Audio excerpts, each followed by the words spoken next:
ኧረ ወጋኝ። ምን ነው? ወይኔ ምንድነው? ምንድነው? የኔና እሱ ነገር ፍርድ ቤት የያዘው ነገር ነው፣ ህግ የያዘው ነገር ነው። ለሱ ወንጀል ነው።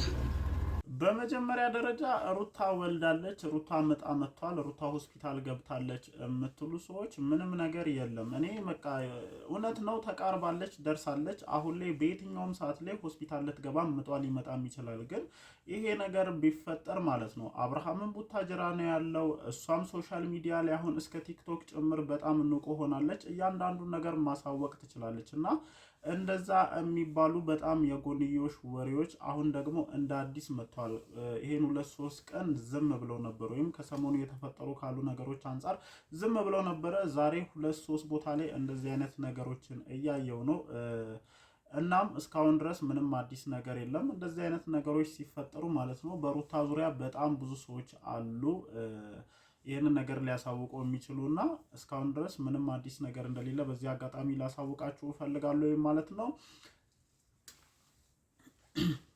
ከዛ ውጪ ደግሞ ሩታ ትታው የነበረውን ክስ እንደ አዲስ መጀመሯን ሰምቻለሁ ማለት ነው። በቤተሰቦቿ ከፍተኛ ጥረት ከአብርሃም ጋር ያላትን ችግር ለመፍታት ከውሳኔ ደርሳ በጣም ብዙ ነገሮችን ስታስተካከል የነበረችው ሩታ ዳግም ክሷን አስተካክላ እንደጀመረች ሰምቻለሁ ማለት ነው። ይሄንን ነገር ያደረገችበት ትልቁ ምክንያት ደግሞ አብርሽ ከሰሞኑ የሚያደርጋቸውን ነገሮች ሁላችንም እየተመለከትን ነው። ይሄ ልጅ ምን ሆኗል፣ ነቅሏል፣ አቅሉን ስቷል ምናምን እያልን ነው ሁላችንም ማለት ነው፣ እኔንም ጨምሮና እውነት ነው። እኔ በዚህ ሰዓት ሩታ የትኛውንም አይነት ነገር ብታደርግ ምንም በቃ ሊፈረድባት የምትችል አይነት ልጅ አይደለችም። ሄርሜላ ግን የምሬን ነው የምላችሁ፣ የምሬን ነው በጣም ማለት ነው። በቃ ይኸው እኔ አጨበጨብኩላት። ምንም እንኳን አላማዋ መጥፎ ቢሆን ምን ያክል ልታደርግ የፈለገችውን ነገር ከማድረግ ወደ ኋላ ምትል አይነት ሴት እንዳልሆነች በሚገባ ለሁላችንም እያሳየችን እንደሆነ ነው የተረዳሁት ማለት ነው።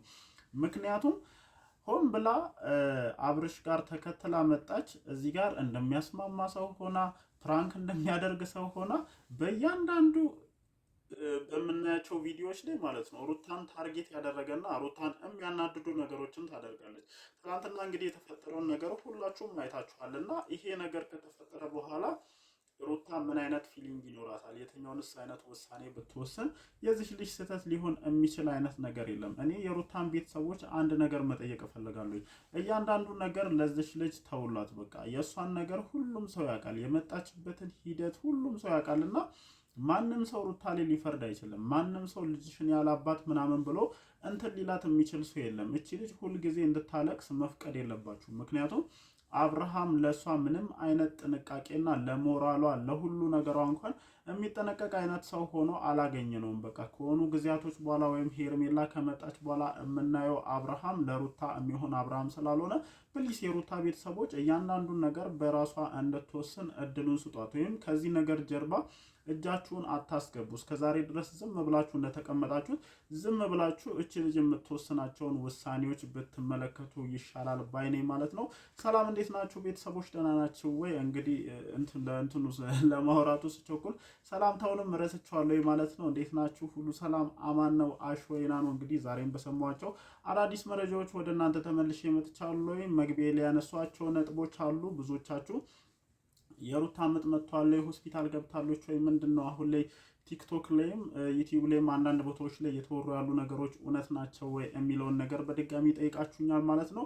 እንግዲህ 2-3 ቀን ይሄ ወሬ ጠፍቶ ነበረ። የሆነ ሰዓት ያመጡትና ረጨት ያደርጉታል። በነገራችን ላይ አብዛኞቻችን ያየነውን ነገር ተቀብለን ወደዚህም ወደዛም ስለምናዛመት ብዙዎቻችን ደግሞ ሚዲያ ላይ ያየነው ነገር እውነትም ስለሚመስለን ወዲያውኑ ጥያቄ ይፈጥርብናልና ይሄንን አስመልክቶ የተወሰናችሁ ሰዎች እንዴት ነው ይሄ ነገር ምን አዲስ ነገር አለ ብላችሁ ጠይቃችሁ ነበረ።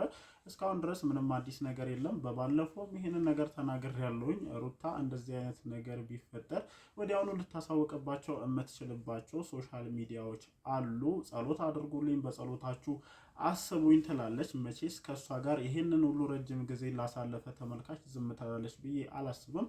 ብዙዎቻችሁም ለሷ መልካም የሆነ አስተሳሰብ እንዳላችሁ ስለምታምን ቢያንስ ኢንስታግራሟ ላይ ቢያንስ ቲክቶኳ ላይ በቅርቡም እንደ አዲስ ቲክቶክ ላይ መታለችና በጸሎታችሁ አስቡኝ ማለቷ አይቀርም። ልታሳውቅበት የምትችልበት ብዙ አይነት መንገዶች አሉ።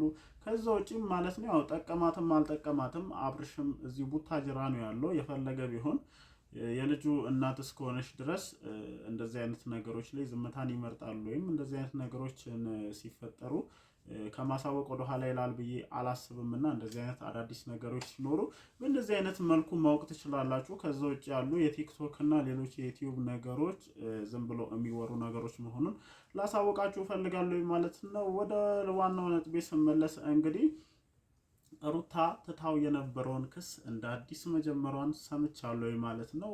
በቤተሰቦቿ ጉትጎታ ሩታ ጀምረው የነበረውን ክስ አቆማ ነበረ። እንግዲህ በድጋሚ እንደ አዲስ ይሄንን የክስ ሁኔታ መጀመሯን ሰምቻለሁ ማለት ነው። እኔ ምንም ልፈርድባትም አልችልም፣ እንዲህ ነው ልላትም አልችልም። ብቸኛ ልል የምችለው ነገር ቢኖር ፕሊስ የሩታ ቤተሰቦች እስከዛሬ ድረስ እኔ በጣም ማለት ነው ያደነቅኳችሁ የታዘብኳችሁ፣ ባለፈውም እንግዲህ ሩታና አብርሃም በተገናኙ ሰዓት የተናገርኩት ነጥብ ነበረ። ዝምታችሁን እዚህ ነገር ላይ እጃችሁን ላለመክተት፣ መጥፎ ነገር ካፋችሁ ላለመውጣት የሄዳችሁበትን ርቀት በጣም አደንቋለሁ፣ በጣም ሪስፔክት አደርጋችኋለሁ። የእውነት እንደ አንድ ቤተሰብ ልትደነቁ የምትገቡ አይነት ሰዎች ናችሁ። ምክንያቱም ብዙ ጊዜ የሴት ቤተሰብ የሆነ ነገር ሲፈጠር እንደው ተበድላለች፣ ጥሩ ሁኔታ ላይ አይደለችም ብሎ ሲያስብ ዘራፍ ይላል፣ በጣም ብዙ ነገሮችን ይፈጥራል።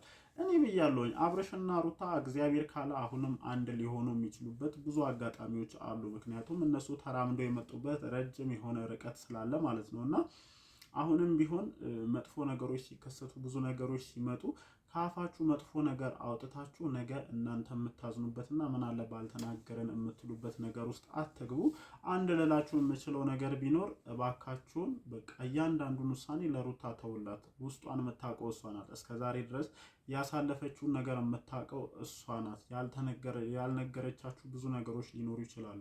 እኛም እዚህ ሚዲያ ላይ ብቻ ከምናየው ነገር ጀርባ ያለውንና የማናውቀው ብዙ ነገሮች ሊኖሩ ይችላሉ ማለት ነው። ሚዲያ ላይም የምናየው ነገሮች ከባድ እንደሆኑ ግልጽ ነውና ፕሊስ እቺ ልጅ የምታውቀው ራሷ ናት። ህይወቷን የምታውቀው ራሷ ናትና ውሳኔዎቿን ልክ እንደባለፈው በራሷ እንድትወስን እድሉን ስጧት። እንግዲህ ገፋፍታችሁ ወደ አብርሃም አስጠግታችኋት እየተፈጠረ ያለውን ነገር እናንተም እኛም በሚገባ እያየን ነውና ልጁ አሁን ላይ እኔ እንደውም ትናንትናም ብያለሁኝ ሄርሜላ ላይ በተደጋጋሚ እየተፈረደባት ነው። ሄርሜላ ናት፣ ሄርሜላ እንደዚህ። እኔ እንደውም በቃ ሄርሜላ ላይ የሚወረወረው ዱላ ይብቃ።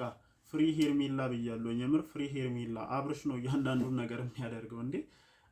እናንተ አስባችሁታል? እስኪ ጋሽዬ ደውሎለት፣ የሩታ ፋሚሊ ደውሎለት ከሩታ አጠገብ ለመሆን የመጣ ልጅ በእያንዳንዱ ሞመንት በእያንዳንዱ አጋጣሚ ላይ የሩታን ሲያበሳጭሽ፣ የትናንቱ ፕራንክ ነው እንበል። ፕራንኩ በአብርሽ ቻናል በምን አይነት ሁኔታ ነው የሚፖስተው? ይሄ ፕራንክ ምን አይነት ነገር ሊያመጣ እንደሚችል ታውቃለህ? በዛ ላይ ሩታን ማን ደውሎ ጠራት? እስኪ አስቡት ቤተሰብ፣ የምሬን ነው የምላችሁ። ሩታ ተደውላ ተጠርታ ማለት ነው። ይህንን ነገር ሄርሜላ ታደርጋለች ብላችሁ ታስባላችሁ? እኔ እንደ አንድ ወንድ ያመጣዋት ልጅ እንደዚህ አይነት ነገር ብትፈጠር እስኪ አስቡት። እንዴት ነው ዝም ምላት? እንዴት ነው እቺ ሴት ካጠገቤ ላስቀምጣት የምችለው? እና እያንዳንዱን ነገር ሄርሜላም አብርሽም ከአብርሽ ዙሪያም ያላችሁ ትላንት ያየዋችሁ እነ እዩ እነ ብሩኬ ሁላችሁም እጃችሁ አለበት። ከዚህ ነገር ነፃ ናችሁ ብዬ እኔ ማናችሁንም ላወራ አልችልም። እና በደንብ እያሳለጣችሁት እንደሆነ ነው እየተሰማኝ ያለው አብርሽና ሄርሜላን አንድ ለማድረግ። እና ከዚህ በፊት በጣም በተደጋጋሚ የምናገረው ነገር አለ። ኤኒታይም አብርሃም ራሱን ንጹህ ለማድረግና ለዚህ ትዳር እንዲህ መሆን እጁ እንደሌለበት አድርጎ ለሁሉም ሰው ማሳየት እንጂ የሚፈልገው ሌላ አይነት ነገር አይደለም። ይሄን ነገር በደንብ አስቡበት ብዬ በተደጋጋሚ ተናግሬያለሁኝ እና አሁንም እያየን ያለነው ነገር እንደዛ አይነት ነገር ነው። አሁንም ይመጣሉ እርግጠኛ ነኝ። ሩታ እኔ እውነት በጣም የዋ ስለሆንሽ ማለት ነው እኔ እንጃ በቃ የዋ ነሽ በሚለው እንውሰደው። ሊያናግሩሽ እንደሚመጡ አምሹር እርግጠኛ ነኝ ያደርጉታል። አንቺም መተሽ እንደምታናገሪያቸው አውቃለሁ። ግን ፕሊስ በቃ የሆነ ማንነትሽን አሳይ። የሆነ ሰዓት ልክ ቼክ ማድረግ እንዳቆምሽ እነዚህን ሰዎች እርሻቸው። ቼክ ማድረግሽን አቁሚ በቃ። የምሬን ነው የምልሽ። በመጣ ሰዓት ማየት የሚፈልገውን ነገር ምናምን ከካሜራ ጀርባ ልታሳዩ ሞክሪ እንጂ በቃ ከዚህ በላይ እኔ ራስሽንም ቤተሰቦችሽንም ባታስደፍሪ ባይነኝ። የምር እኔ ትላንትና ካየሁት ነገር ጀርባ በጣም ብዙ ነገር እንዳለ ነው የተረዳሁት። ብቻ ያው ነገሮች እየጠሩ ይመጣሉ። ሁሉንም ነገር ለማየት እንሞክራለን ብዬ አስባለሁ። ብዙ እናንተ ላይ ማርዘም ስለማልፈልግ እንግዲህ እዚህ ጋር ለቋጨው ምሽት ላይ የሚለቀቅ ቪዲዮ እንዳለ ሰምቻለሁ። በዛ ቪዲዮ ዙሪያ ሀሳባችንን እንሰጣለን ማለት ነው። ወዳችኋለሁ። ምሽት እንገናኝ።